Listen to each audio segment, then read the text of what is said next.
The Wilderness Act of 1964 strove to put aside land into the National Wilderness Preservation System, but controversy followed over land use, prompting President Jimmy Carter to sign the Act of 1978, which restricted motor use and mining, causing ongoing protests from the community. The Boundary Waters and its struggles throughout history.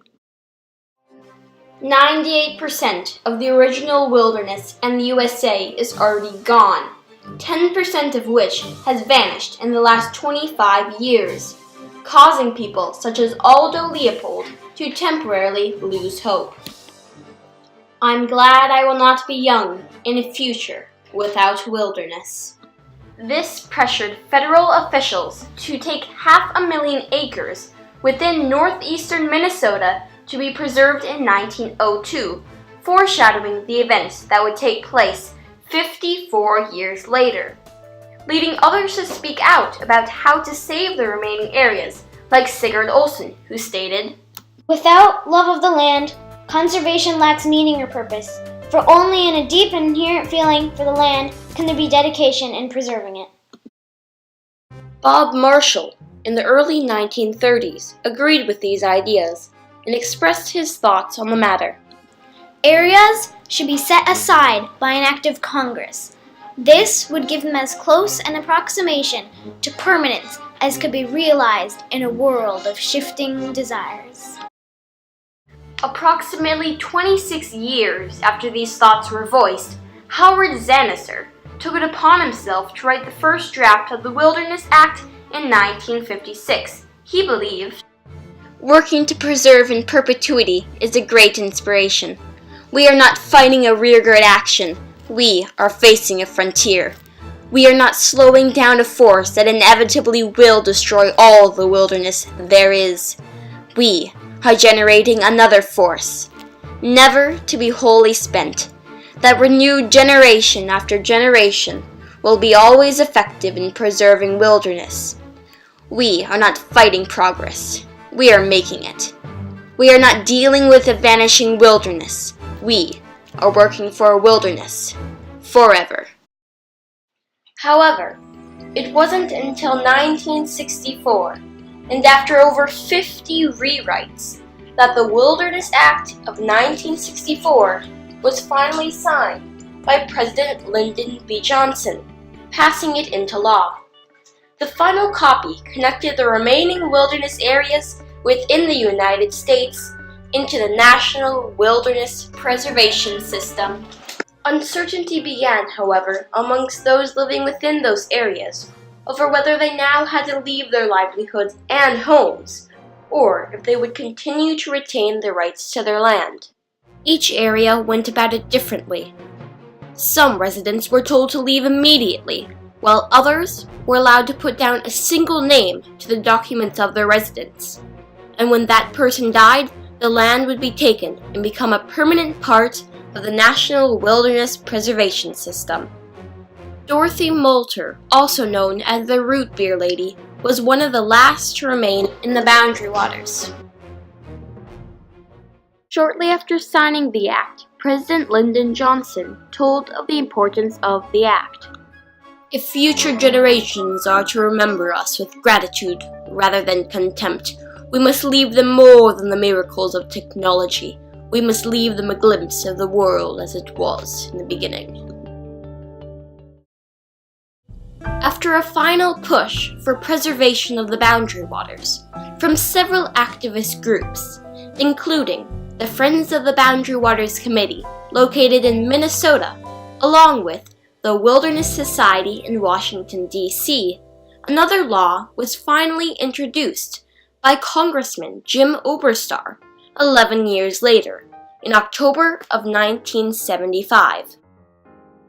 After much debate, the law was eventually signed by President Jimmy Carter 3 years later, who expressed his opinion. "If we can teach our children to honor nature's gifts, the joys and beauties of the outdoors will be here forever." The law restricted motor use, as well as proposed mining, and limited other possible negative effects to the area.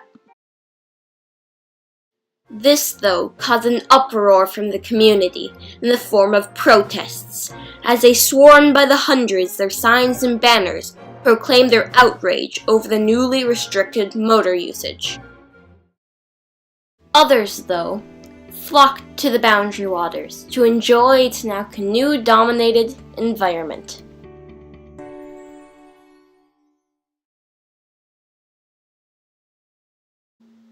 Congressman Rick Nolan, who had a hand in the Act of 1978, reminisces over the reactions of the community because of his actions with the Act. Well, it was very, very controversial to start with.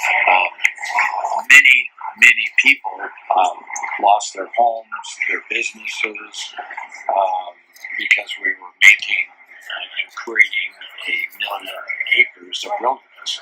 So there were people who had resorts, logging companies, and sawmills, and all kinds of commercial activities, all of whom lost them. And so you can well imagine how they were not quite happy with that. And besides that, it spilled over into a lot of anger and animosity among the people that this area where they had made a livelihood, now they were no longer able to do that. And it spilled over to the fact that there were hangings and effigies. As time passed, though, the protests declined until the angry mobs resigned to their lot, and the remaining residents of the Boundary Waters lived their life to the end, giving the Boundary Waters and its supporters a false sense of security, allowing miners such as the Twin Metals and Polymet Company time to plan their next move.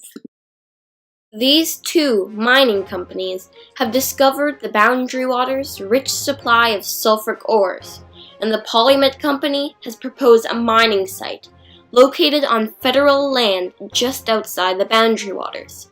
But activists against mining argue that with mining comes dangerous consequences, such as pollution of water with sulfuric acid, heavy metals, and mercury, arousing concern from the community, causing members such as Scott Bull in Minnesota to speak of his opinion over Polymet's actions. He explained that the mining pollutes the water, and with climate change coming, we're getting more and more floods. And these floods are upstream from us, so it could go down to our St. Louis River or Lake Superior, and it's totally unsafe. It's ridiculous.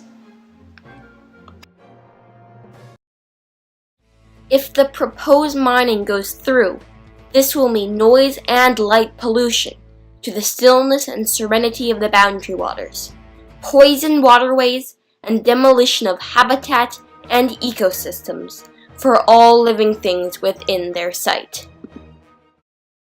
As Barack Obama became president, however, his officials rejected the Twin Metals and Polymet's request for renewed mining leases, giving activists a moment of rest. However, when Obama left office and was replaced by Donald Trump, his Republicans returned to the case and are currently working to grant the leases, causing many to believe that progress towards wilderness will be taking a turn for the worst, and activists such as the Save the Boundary Waters Committee hope that if worse turns to worse, they can at least hold on to the progress they had made in previous years.